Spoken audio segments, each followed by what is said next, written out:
afternoon, everyone. Good afternoon. Thank you for coming today. I apologize for the delay. I was once again with the president. He and I were both reviewing.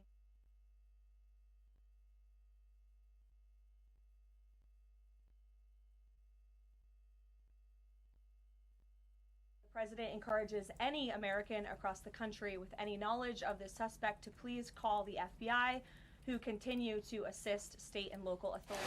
We're just going to go over to the White House, where there is a news briefing.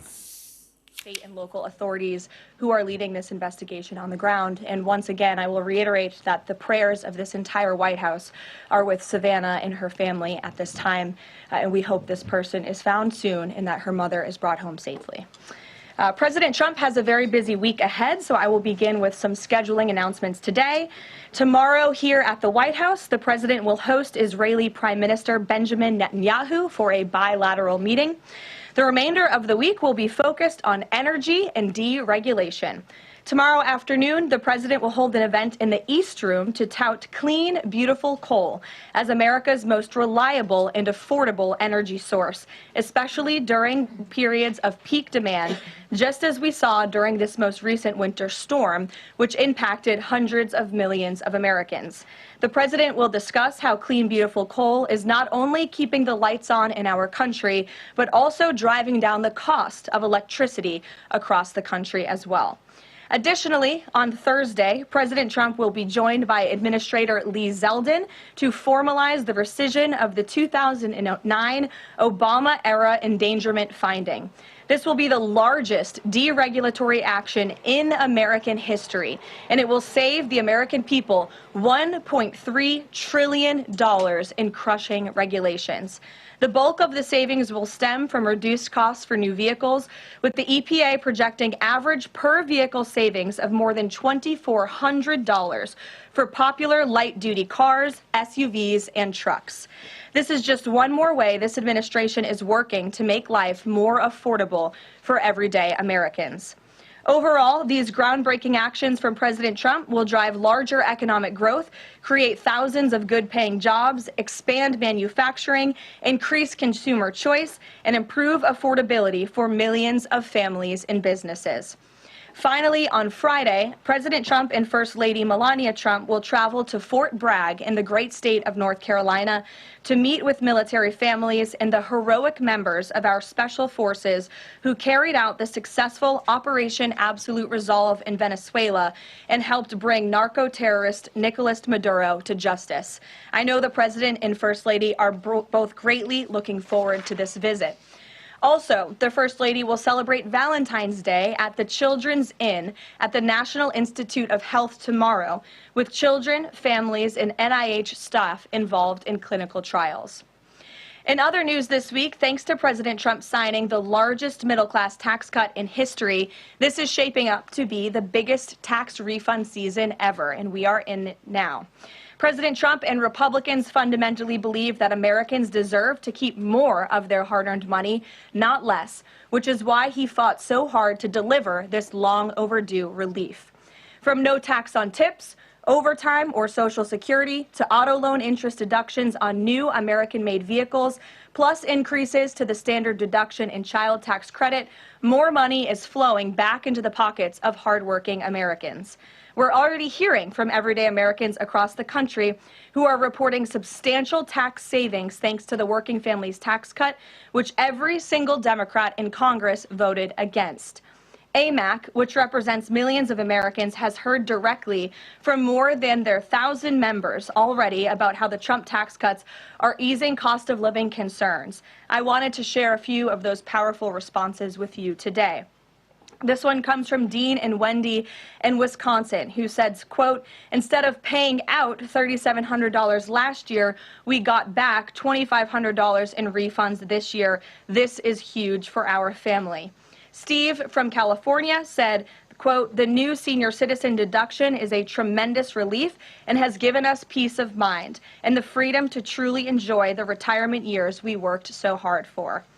Eric from Nevada said, as a senior, no tax on Social Security helps me tremendously. The no tax on tips helps my daughter-in-law as a waitress. The no tax on overtime helps my son, who works constantly. Our family savings from the One Big Beautiful bill could total even more than $5,000. We love the Trump tax cuts. These are just a few positive examples of the everyday Americans that President Trump's tax cuts are uplifting. We'd love to hear more from the American people across the country who are benefiting from the working families' tax cuts. The White House is also pleased to share that parents across the country can now officially apply to open a Trump account for their child. In order to apply, parents can visit trumpaccounts.gov and fill out the IRS form 4547. These Trump accounts are special investment accounts aimed at providing American children with a jump start on building wealth for life. They have all the tax advantages as a traditional IRA account, but are specifically tailored to build wealth the moment a child is born. Thanks to President Trump, every child born between January 1st, 2025 and December 31st, 2028 is eligible to receive $1,000 from the U.S. Treasury to fund their account. Parents, guardians, and even nonprofits can then contribute up to $5,000 per year. Employers can also contribute up to $2,500 per year per employee. President Trump believes there is no better investment than investing in our nation's children. If you are a parent who maximizes contributions to your child's Trump account, its projected value could reach nearly $1.1 million by the time your child turns 28 years old, based on average historical. Right, we'll leave that be for the time being, but at the beginning. Exploding under President Trump's pro-growth policies, there has never been a better time to sign up for an investment account like this. The Dow Jones just shattered 50,000 for the first time ever on Friday, and the S&P 500 and the NASDAQ continue smashing record after record. So with President Trump in charge, Americans' 401ks and retirement savings are booming once again, and these new Trump accounts for America's kids will boom too. So with that, once again, every parent should go to trumpaccounts.gov today, and I'm going to put it on my own personal to-do list to sign up for one as well. With that, I will take your questions. Karoline Downey from the National Review is here. Thank you for being here, and why don't you kick us off? Thank you for having me. On the criticism that immigration enforcement has become arbitrary or not particularly prioritizing, Democrats have been circulating this statistic that only 14% of illegal aliens arrested under this administration are violent criminals, but we know that in deep blue cities with progressive district attorneys, it's common to plead down serious violent crimes into less serious offenses, which could be distorting those numbers. So given that backdrop, does the administration still stand by the messaging that you're targeting the worst of the worst, and does this prevailing narrative tell the whole story? Well, thank you for bringing this up, Karoline. I've seen this CBS report floating around. There's a lot of liberal talking heads and pundits and Democrat elected politicians who think that this single story and these statistics and the way they are painted is somehow a shot at this administration. It is not, and let me correct the record. Number one, the Trump administration has been clear from day one that any illegal alien present in this country is subject to deportation. However, the priority, of course, is going after the convicted criminals, the worst of the worst, the murderers, the pedophiles, the rapists in this country. Interestingly, in the CBS story, what the Democrat talking heads on television are not saying is this line. Nearly 60% of ICE arrestees over the past year had criminal charges or convictions. And among that population, the majority of the criminal charges or convictions are for nonviolent crimes.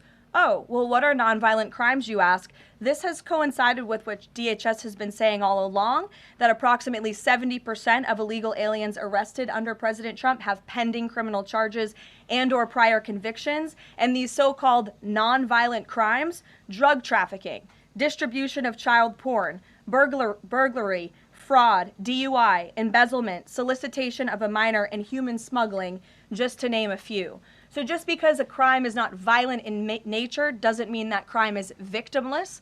And I can guarantee every single person who is out there on television right now pointing to these statistics that were taken out of context by CBS News would not want an illegal alien convicted of the distribution of child porn or fraud or DUI living in your community. So the Trump administration will continue our focus on deporting all illegal aliens present in our country with a focus on the worst of the worst criminals.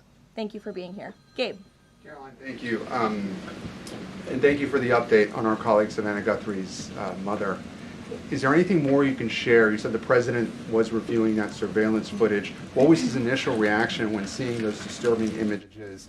And does he believe that that suspect acted alone?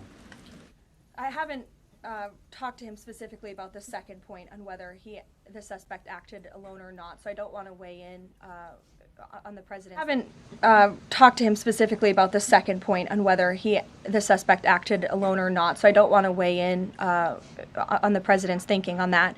His initial reaction, of course, as all Americans, is just pure disgust. And again, it's heartbreaking to see now this footage really bring to life a story we've all been reading about. And again, we're just praying for the safety of Nancy Guthrie and that she will return home soon. And the president directed me to please encourage all Americans with any information to call the FBI, and we hope that this case will come to a positive resolution as soon as possible. We, of course, have a lot to talk about in a completely separate topic. I was hoping you can clarify something that's come up over the last several days, again, regarding a separate topic in the Epstein files. According to newly released files, the president had a conversation with the Palm Beach police chief in the early 2000s, according to the police chief in 2019. The president has gone on record before, and he's told reporters that he said that that he had no idea about Jeffrey Epstein's crimes. During this conversation with the police chief, my two questions are, did that conversation with the Palm Beach police chief happen, and can you explain the discrepancy?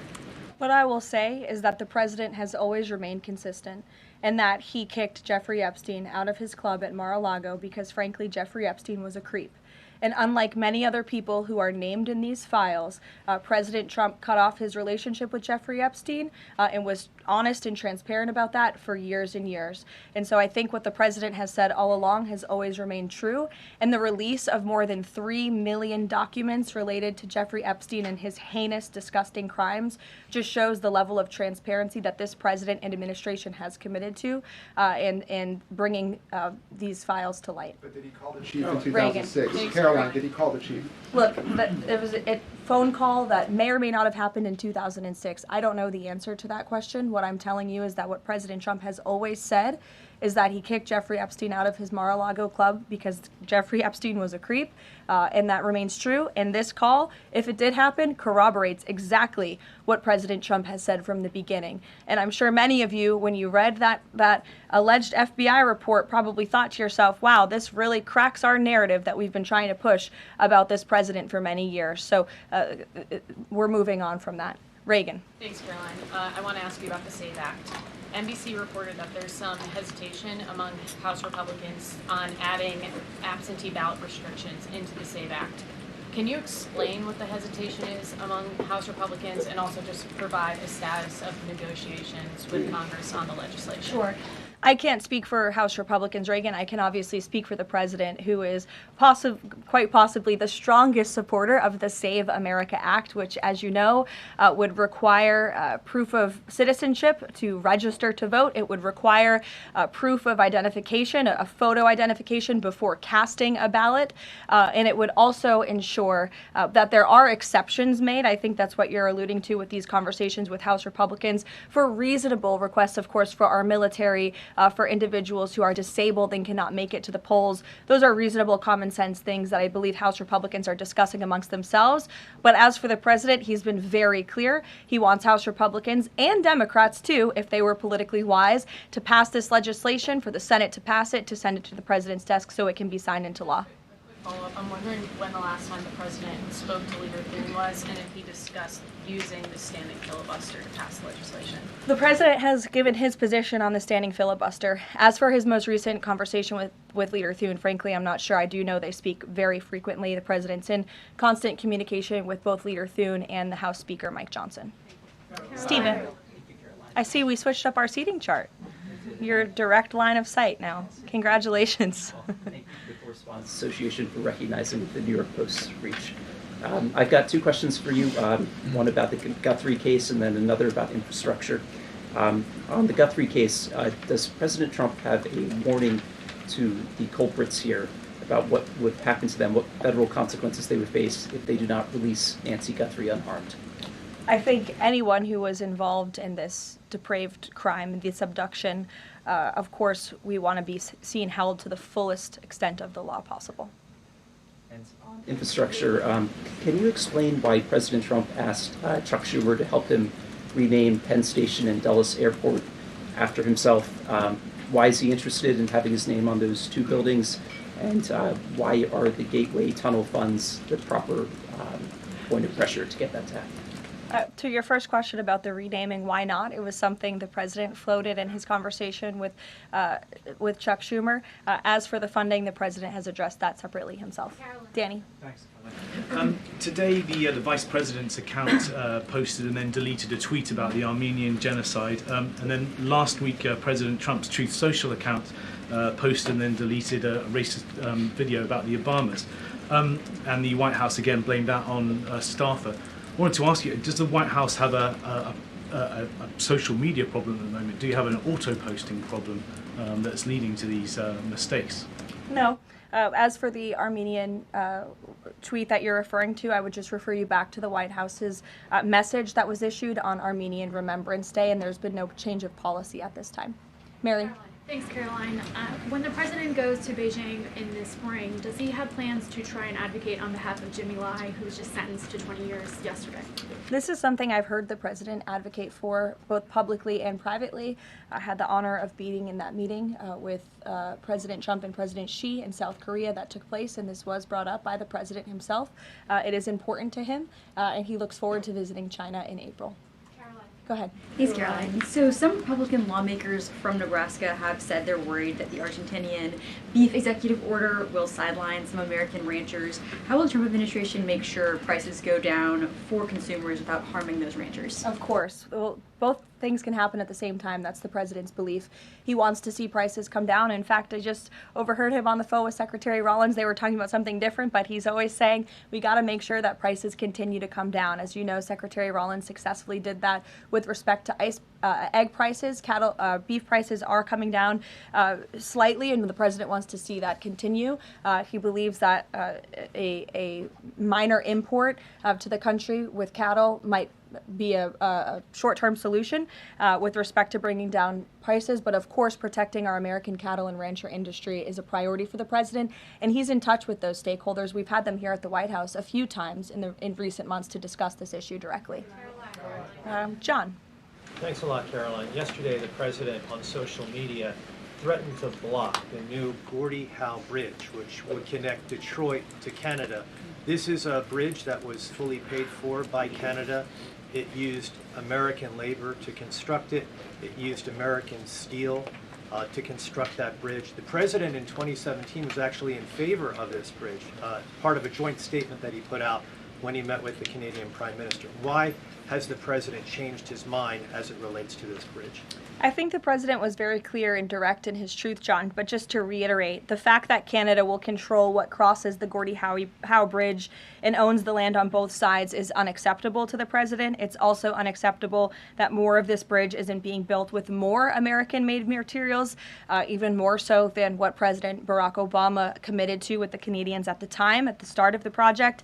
He also believes that the U.S. should own at least half of the bridge, have shared authority over what passes across it, and participate in the economic benefits generated by its use. This is just another example of President Trump putting America's interests first, and so he made that very clear in his call with Prime Minister Carney earlier today. Phil. Thank you, Caroline. Sure. DHS Secretary Kristi Noem just posted a photo of herself signing the last contract for build a border wall between Laredo, Del Rio, and Big Bend, Texas, among reports that construction had stalled. Is the president satisfied with the pace of construction?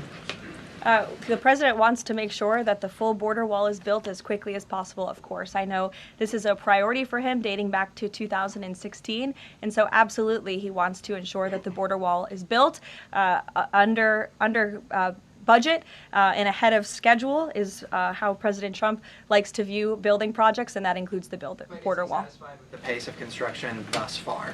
I think the president is never satisfied. He always wants to ensure that things are moving along as quickly as possible, but I know Secretary Noem is on it, and she's doing a great job. Thank you, Caroline. You're welcome. Sure, go ahead. Thank you. Charlie. On the Nancy Guthrie case, is the president satisfied with the federal and local investigation so far? And has there been any more contact from the White House or the president with the family? I don't think anybody will be satisfied until this case is brought to a close and until Nancy Guthrie is returned home safely with her loved ones. And about the White House contacts, has the president contacted the family since? Not since that initial phone call. Sure. Tamara. Thank you. The National Governors Association is removing a meeting with President Trump from his agenda because only Republicans were invited. Is the White House reconsidering inviting Democrats, or do you think Republicans are still going to show up? Where does that stand now? No, look, I just spoke with the president about this. It is a dinner at the White House. It's the people's house. It's also the president's home, and so he can invite whomever he wants to dinners and events here at the White House. I believe Governor Moore was invited last year, and he did not show up to the dinner last year. Nobody reported on it. But again, the president has the discretion to invite whomever he wants to the White House, and he welcomes all those who received an invitation to come. And if they don't want to, that's their loss. And on Ghislaine Maxwell, is the president going to rule out a pardon for her in her testimony, deposition yesterday? Her legal team seemed to be making a case, again, for a pardon from the president. Again, this is not something I've discussed with the president recently because, frankly, it's not a priority. He's focused on many of the issues that the American people are dealing with and providing solutions to those issues. So I haven't spoken with him recently. Last time we did speak about it, he said it's not something he's considering or thinking about. Go ahead, Bloomberg. Thanks, Caroline. Secretary Litnick today was testifying on the Hill, and he said that he had visited Epstein's Island in 2012 with his wife and children, and that's after he said that he had cut ties with Epstein. And Justice Department documents show that he was in contact with Epstein through 2018 over messages. So does the White House stand behind Secretary Litnick right now, or given what he has said today, has there been any shift in how the White House is viewing Secretary Lutnick's performance? No, Secretary Lutnick remains a very important member of President Trump's team, and the president fully supports the secretary. I will just point out that there are a lot of wins in the news this week that people in this room have not asked about because you continue to ask questions about the same subject, so let me point them out for you. Again, on Friday, the Dow shattered 50,000 for the first time ever. This week, the American Society of Plastic Surgeons came out in opposition to gender mutilation surgeries for children. They are the first major medical group to do so. A federal appeals court today, nobody asked about that, just upheld the Trump administration's policy of detaining illegal aliens, validating the strong measures that have driven illegal crossings to historic lows, and sent a crystal clear message that under President Trump, if you enter the country illegally, you will be detained and removed. The murder rate, again, not a single question about this, has plunged to a 125-year low as crime falls across the board thanks to President Trump's crime crackdown. We also saw this week national median rents have fallen to a 4-year low following 6 consecutive monthly declines, and mortgage affordability has surged to a 4-year high. Home ownership is the core foundation principle of the American dream, and I will repeat that mortgage affordability this week surged to a 4-year high, but not a single of mention of that in this briefing room today. And again, this came out last Friday, but for an unprecedented 9th straight month, there were 0 illegal border crossings at the southern border. So we're going to get back to business. The president is very busy today, and you will see him all tomorrow at the event in the East Room touting his administration's energy policy. Thank you. What about the month's walk for